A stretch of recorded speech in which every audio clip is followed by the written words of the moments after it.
A epopeia da chegada dos judeus na Amazônia é única na história do judaísmo universal. Os primeiros judeus chegaram à Amazônia no começo do século XIX, em pleno ciclo das drogas de sertão e outros produtos extrativistas.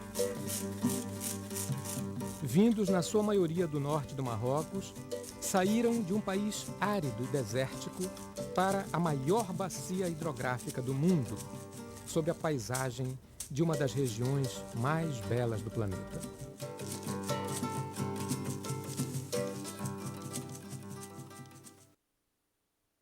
A vinda da família real portuguesa para o Brasil em 1808 favoreceu o início do comércio amplo do Brasil com o mundo e, por conseguinte, a atividade econômica esteve formalmente estabelecida. Os jovens se entusiasmaram e eles começaram a vir em pequenos grupos, inicialmente.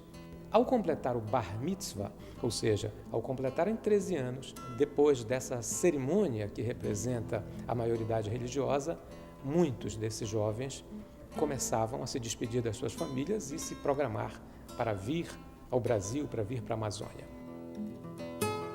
Depois de longa e cansativa viagem, chegavam ao Brasil os primeiros judeus marroquinos. Eram jovens aventureiros que aceitaram o desafio, seguindo para o interior da Amazônia como aprendizes, empregados, balconistas e vendedores ambulantes, contratados por aviadores prósperos de Belém, que deram a primeira oportunidade aos judeus que acabavam de chegar à nova terra.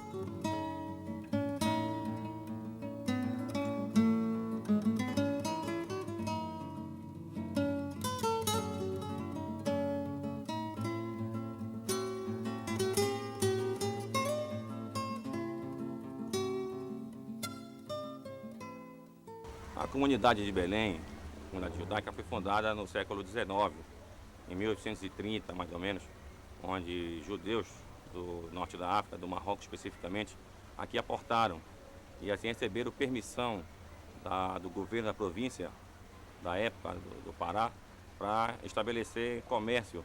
E várias famílias de judeus do Marrocos vieram para cá. Só que em seguida se formou duas sinagogas. E muitos perguntam por que duas sinagogas numa só comunidade? É porque no Marrocos já existiam judeus que moravam lá há mais de 1000 anos e tiveram aqueles judeus que foram expulsos da Espanha pela Inquisição e desceram também para o Marrocos. Estes, quando chegaram, falavam, além do hebraico, o espanhol. Então tinha diferença com aqueles que eram naturais realmente do Marrocos. Então, esses que vieram da Espanha chamaram para os nativos judeus do Marrocos de forasteiros. Eram aqueles que não pertenciam ao grupo que tinha sido expulso da Espanha. E quando vieram aqui para Belém, também houve reflexo dessa diferença. Então, as duas sinagogas, uma seguia um ritual de judeus que eram expulsos da Espanha, que se falava algumas palavras até em espanhol, e outros seguiam esse modelo realmente dos nativos do Marrocos. Inicialmente, foi estabelecida a sinagoga Eshel Avraham, em Belém. Essa sinagoga Eshel Avraham, ela data de 1826. E nesse momento, Abraham J. Cris, ele inaugura a sinagoga. Alguns anos depois, a sinagoga Sha'ar HaShamayim foi estabelecida. Se sabe que, historicamente, o grande benemérito dessa organização da sinagoga Sha'ar HaShamayim foi o senhor Leão Elias Israel.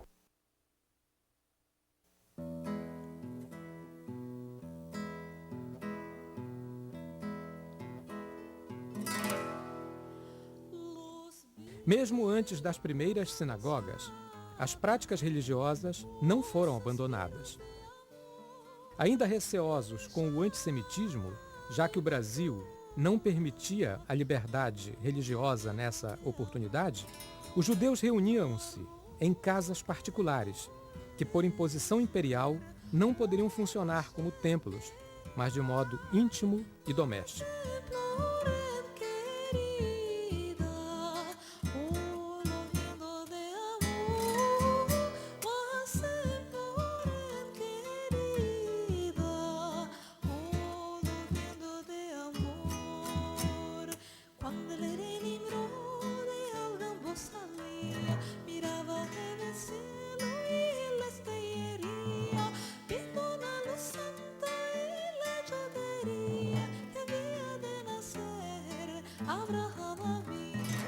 Essa semiclandestinidade, no entanto, não impediu que os judeus praticassem a religião, situação que permaneceu até 1890, quando se instituiu no Brasil a plena liberdade de culto.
O período que nós costumamos chamar de Belle Époque, em que eu considero a partir da década de 70, ele é um período assim, muito significativo para a cidade de Belém, porque é um período em que a cidade ela se reurbaniza, ela entra num processo de modificação baseada nos parâmetros europeus. A Belle Époque ela só é possível devido ao auge da economia da borracha. Essa economia, ela gerou um excedente para a cidade e que a transformou numa cidade assim, muito atraente.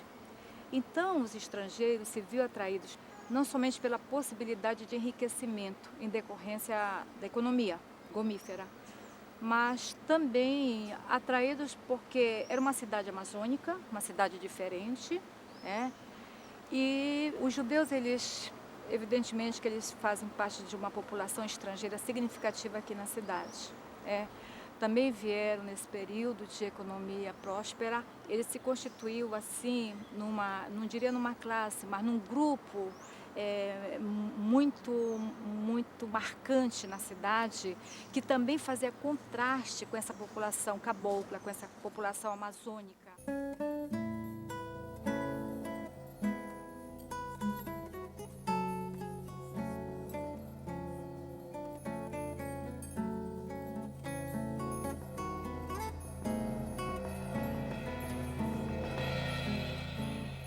A partir de 1850, nos anos dourados do ciclo da borracha, começa uma outra fase de migração judaica para a Amazônia.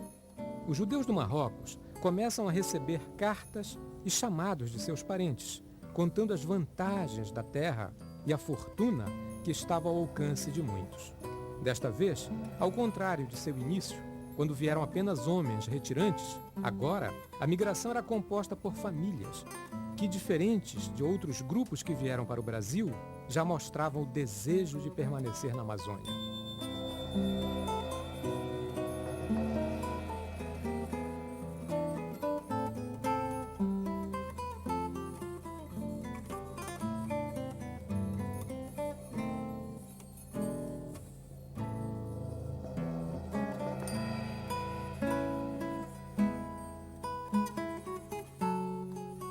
Uma época de prosperidade que gerou riqueza e uma nova esperança para o futuro.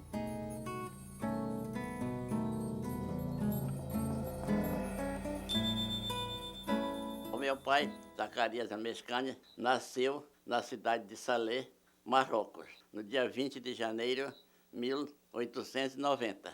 Aí, com 18 anos, o meu pai, acompanhado de outros judeus também que se dirigiam para cá, para o Brasil, também veio para cá em 1908. Tá? Bom, aqui, chegando, tinha uma casa que era uma sinagoga e também era uma república, lá na rua Gaspaviana, entre a Presidente Vargas e a Macedo Costa, aquela praça. Bom, ali naquela casa, funcionava a sinagoga, muitos judeus também chegavam lá. E por isso, um senhor chamado Salvador, de Moaná, na cidade de Moaná, também se hospedou lá e conheceu meu pai. E acabou levando meu pai para Moaná para trabalhar numa loja de panificação de doces e pães.